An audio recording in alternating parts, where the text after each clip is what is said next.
ഇന്നലെ രാവിലെ സ്വർണ്ണവില പ്രഖ്യാപിക്കുമ്പോൾ അന്താരാഷ്ട്ര മാർക്കറ്റിൽ ഔൺസിന് $4026 പരിധിയിലായിരുന്ന സ്വർണ്ണവില ഇന്ന് $4043 പരിധിയിലേക്ക് ഉയർന്നിരിക്കുകയാണ്. ഇന്നലെ രാത്രി വീഡിയോ ചെയ്യുമ്പോൾ $4011 പരിധിയിലേക്ക് ഇറങ്ങിയിരുന്നുവെങ്കിലും പിന്നീട് വിപണി തിരിച്ചു കയറി. ഇറാൻ US സംഘർഷം ലഘൂകരിക്കാനുള്ള നയതന്ത്ര ശ്രമങ്ങളുടെ സൂചനകൾ വിപണിയിൽ നേരിയ ഉണർവുണ്ടാക്കിയെങ്കിലും പണപ്പെരുപ്പ ആശങ്കയും ഫെഡറൽ റിസർവ് പലിശ നിരക്ക് ഉയർത്താനുള്ള സാധ്യതയും വിപണിയെ സമ്മർദ്ദത്തിലാക്കുന്നു.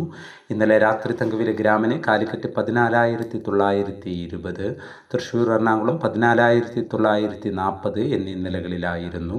വൈകി വരുന്ന ഇന്നത്തെ തങ്കവിലയും ഇന്നത്തെ തങ്കവില അടിസ്ഥാനമാക്കി സ്വർണം വിൽക്കുമ്പോൾ ലഭിക്കേണ്ട തുകയും 11 മണിയോടെ കമൻറ്റ് ബോക്സിൽ പിൻ ചെയ്യുന്നതാണ്. എല്ലാ വ്യൂവേഴ്സിൽ നിന്നും ഒരു ലൈക്ക് പ്രതീക്ഷിച്ചുകൊണ്ട് ഇന്നത്തെ സ്വർണ്ണവില നോക്കാം. ഇന്ന് പവന് 560 രൂപ കൂടി. ഇന്ന് 21/7/2026. പവന് 1,05,760. ഗ്രാമിന് 13,220. ഈ വീഡിയോ നിങ്ങൾക്ക് ഉപകാരപ്രദമെങ്കിൽ വീഡിയോക്ക് താഴെ ലൈക്ക് ചെയ്യാൻ മറക്കരുത്. Thank you for watching.